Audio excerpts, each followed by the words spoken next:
የህብር ቀለም የከፍታ የፍካት ዓለም አዲስ ንጋት የሩህ መስከረም ረመዳን ረመዳን ሰበሰበን በፍቅር ዳግም ቂምን ሽሮ السلام عليكم ورحمة الله وبركاته. بلنك إسلام كم زلتان نجا كسني نجا كنت الحمد لله. أردفتوني كدجاتو هركفوني كم زلتان سنين جدا. إن شاء الله قافي سنة قافة من سنين دبسا وبسانا نقلماتي نلاقي فنا. طيب السلام عليكم ورحمة الله وبركاته. بلتي يقال يا فرا كينيا kabajje chaanii irratti dhiyaachuu keetiif galatoominaan jette gadi jaanii galatoomii siin jedhaan illee asumaanii gaafii obboleeyyan musliimaa si gaafata kan akka armaan gadii kana jette inshaallah fedhi rabbiitiin anillee tartiibaan ni deebisaa fi tokkoffaa irratti saamii fi oroo na gaafate gaafiin koo jalqabaa kaadhimaa ni qabdaa hiriyaa ni qabaye lammaffaa erga amantii kanatti dhuftee maaltu si mudate mudannoon gara amantii kanatti erga dhufeetii mudannoo hedduu qaba alhamdulillah wanda keessatti amantii islaamaa qabaachuu kiyyatu na gammachiisa addunyaan tunis loowwan biyya qormaataati yeroo tokko oli yeroo tokko gadi inshaallah akka cinqama akka rakkataa itti nafu akkas jechuu barbaada.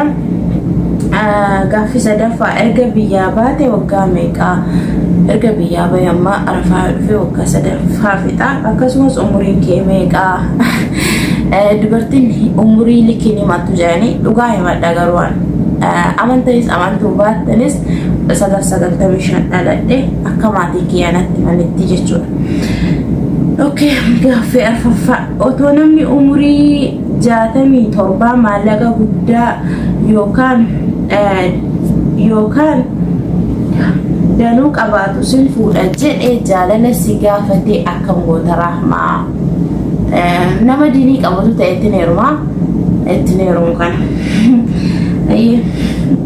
gaafetti aanu alfiyaa na gaafatte yoo heerumte akkamitti ilmaan kee guddifachuu karaa kamii irratti guddifachuu jaarsa akkamii heerumuu barbaadda ilmaan kiyyaa karaa rasuula rabbii sallallahu alaihi wasallam akkasiin guddisuu barbaada akka ofii koo dhaladheetu hin taane ilmaan kiyya diinii irratti jabeessee akka bakka guddaa ga'aniif akka dhalootee booddee teenya dhufan illee na barsiisanii ajrii guddaa argatan akkas gochuu barbaada jaarsa deddeeruu barbaadu jaarsa ibaada qabu kan diinii irratti na jabeessu kan duniyaa otoo duniyaarra dhimma hin qabne akiraa malee kan akkasitti heerumuu barbaada si deebi'ee natti fakkaata.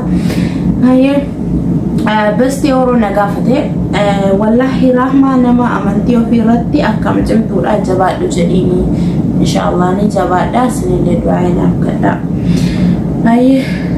Farahan harargee na gaafate assalamu alaikum warahmatullahi wabarakatuh. Wa alaikum salaam warahmatullahi wabarakatuh. Hayyee galatooma gaaffiin tiyya tokkoffaa adeessatti dhalatte eessatti guddatte kanatti dhaladhellee wallagga bahaadha kanatti guddadhellee wallagga bahaatti dhaladhellee guddadhe. Hayyee gaaffii lama na gaafateenni yommuu biyya irraatii baate yoom biyya irraa baate erga biyyaa baate hangam geesse erga biyyaa bahee deemsee jira waggaa 3 arfaa dhufuun fixa jedhee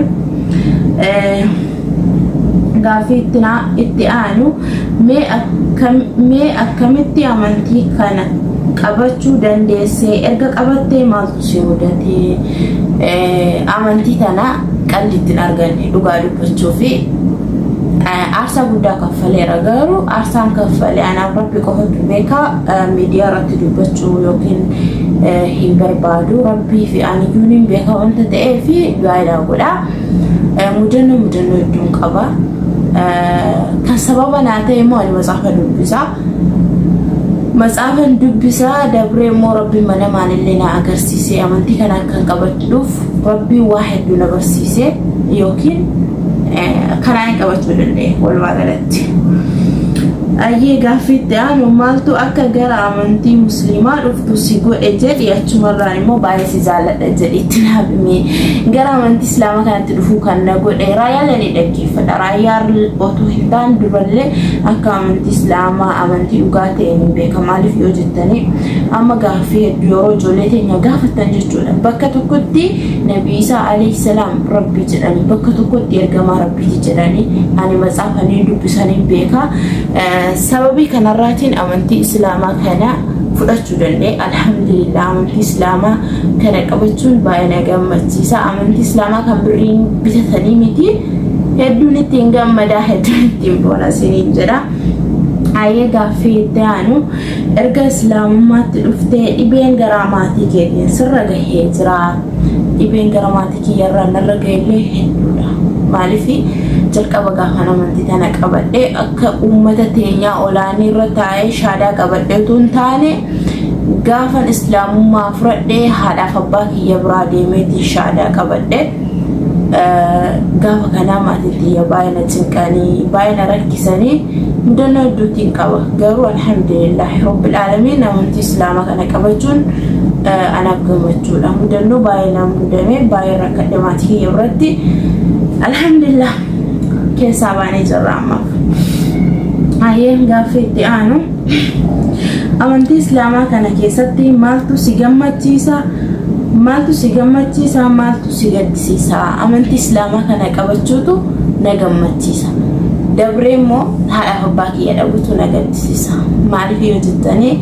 namni hanga haadha abbaa ofiitti namaa gahu hin jiru namni hanga fira ofiillee namaa gahu hin jiru amantii tana qabadhee akka nama haadhaaf abbaa hin qabne yookiin akka ilmoo yatiimaa tokkotti jiraachuutu na gaddisiisa isinii deebi'ee natti fakkaata ayyee quraana qara'aa jirta quraana dhugaa dubbachuuf qara'aa hin jiru garuu hanganni salaataa hangan ittiin jiraadhu baradhee jira fuulduratti immoo haalli naa mijatee hin jiru bakka naa mijatu hin jirulleeti quraana qara'uuf inshaallah fuulduratti niin qara'aa du'aa hin godha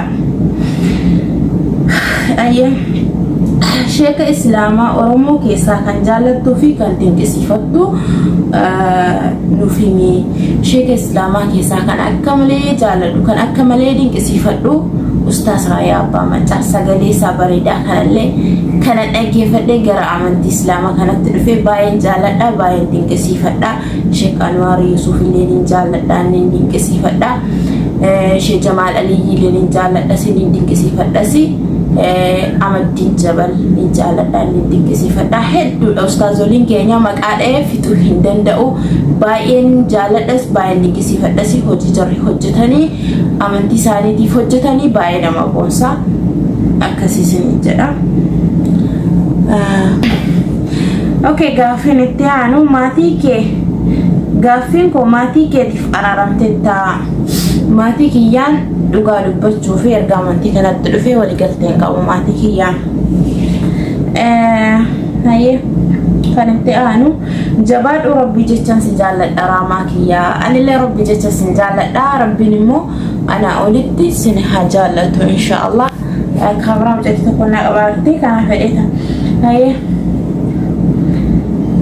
gaaffiin kan biraa erga amantii musliimaa fudhattee jijjiirama akkamii agarsiiste erga gara amantii islaamaa dhufee jijjiirama hedduun agarsiise jijjiirama uffatarraan illee alhamdulillah rabbil aalamiin yeroo kiristaanummaa keessa jiru waan fedhe uffadha akka fedhe deema waan fedhe haasaa hin saalfadhu garuu amma rabbii kiyyallee ni sodaadha waan baddu yeroo dubbachuu ka'u dabree immoo ummata rahmaani nama gaarii yookiin nama beekumsa qabdu jedhee na dudduuba deemanii jabaadhu naan jedhee na jabeessan kanallee rabbii gaditti jarallee ni sodaadha waan baddu hojjechuu akka namni natti rifatu waan baddu irratti akka namni na argee zanni natti badu hin barbaadu jijjiirama hedduun agarsiise ayyee Ali Muhammad na gaafate mudannoon kee kan biyya Arabaa nufimi mudannoo biyya Arabaa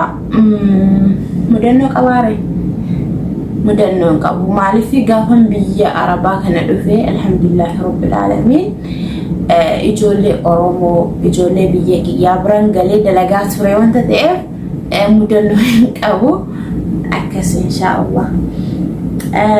Oromiyaa keessa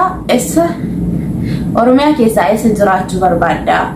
Oromiyaa keessa kanan jiraachuu barbaadu biyya kiyyaa Wallagga Bahaa dhaqamti jiraachuu hin barbaada. Kaya gaaffin itti aanu abbaa kee moo haadha keetii irra jaallatta? Abbaa kiyyallee ni jaalladha, haadha kiyyallee ni jaalladha. Garuu abbaa kiyya ilmoo isaa jechuudha torba qaba. Ijoollee isaa torba irraa hedduu na jaallata. Akkan amantii kiyya irratti jabaadhee guddadhu akkan baradhu waa hedduu aasaa guddaa kaffalee abbaan kiyya hedduu na jaallata. Dabreen mootuu mucaan kiyya maskaran kiyya dhiira naa taatee jedha abbaan kiyya yeroo baay'ee na jaallata. Ija isaa dibaatii na dhabuu fedhu abbaa kiyya hedduu tokko jaallata akkasisin jedha. Ummaa kiyyallee ni jaalladha ishee jibbootu hin taane abbaan kiyya hedduu jechuudha. Waan abbaan kiyya naaf godhe yookiin abbaan kiyya akkanatti na jaallatu yeroo kiristaanummaa keessaa sana kana jedhee fixuu hin danda'u. Gaafa mana akkoo kiyya buluu dhiisee mana abbaa kiyya deemee faa buluu jechuudha. Abbaan kiyya nama siree irraatii lafa bu'ee xarabbeessaarra bulee ana ummaa kiyya bira na bushuu jechuudha. Abbaa kiyya hedduu jaalladha. Akka rabbiin naa qajeelchu du'aa naaf godhaa siniin jedha. Gaaffiin itti aanu erga amantii kanatti dhuftee maalirraa hubatte? Amantii kanatti erga dhufee hubadhe rabbi tokkichummaa isaati. Rabbiin hin dhalatu sun ashusi inni tokkicha Muhammadis ergamaa rabbiiti. Amantii islaamaa amantii dhugaadha. Amantii kabajamtuudha. Amantii namni birrii miliyoona meeqa baasee fudhachuu hin dandeenyedha. Amantii islaamaa hedduun jaalladha. Hedduun kabaja. Amantii islaamaa kan ijaaba uffattee itti fahamtee itti bareeddee jiraattudha. Amantii islaamaa amantii kabaja qabu. Kan kabaja si gootu kan waan hunda jismii kee hundallee amantii islaamaanii kabajachuu dandeessu, ittiin ulfina argachuu dandeessu yoo seeraan qabatte yoo seeraan itti fayyadamte amantii islaamaa gammachuu addunyaa wal aakhiraatti akkas isiniin jedha. Gaaffii isin gaafattan xumurame natti fakkaata. Obboleen kiyyaa obboleettii teenyallee dhiyeenya gara amantii islaamummaa dhufte isheellee jajjabeessaa. Waan keerii irratti wal haa jajjabeessinu, waan keerii irratti wal haa gorsinu, bakka kanatti yeroo keenya hin fidnu siin jedha obboleen kiyya islaamaa. Yoo isin kan muslimummaa qabdan nu bira dhaabbattanii nu jajjabeessine nu bira dhaabbattanii nu gorsine eenyutu nu gorsa? Namni nu gorsu hin jiru. Kanaafiyyuu bakka dogoggorratti nu gorfadhaa. Zanii nutti baduu otoo hin taane koomentii badduu nu xaafuu otoo hin taane obboleettii tiyya islaamaa sirraan eegamu jedhaatii kottaati nu gaafadhaa nu gorfadhaa. Obboleettii teenyallee jabeessaa ijoollee gara amantii islaamummaa dhuftu ana otoo hin taane ijoollee hiyyeewwattan keenyallee ijoollee hedduu dhufaa jiranii jajjabeessaa amantii tanarratti akka jarri barumsa baratan godha. Shaadaa qabsiisuu qofaami obboleen kiyya islaamaa. Obboleettii keessan tokko shaadaa qabsiistanii asii gadi gatoo otoo hin taane irra teessanii waa shan hojjettu laaltanii keerri irratti jajjabeessuun sin eenyurra jira? Uummata islaamaarra jira. Kanaafiyyuu akkasiniin jedhaa. Saati sittiin dheeressuu soomanarra hin jiraatinillee soomanarra jirtanii akkasiniin jedha du'aa nuu godha.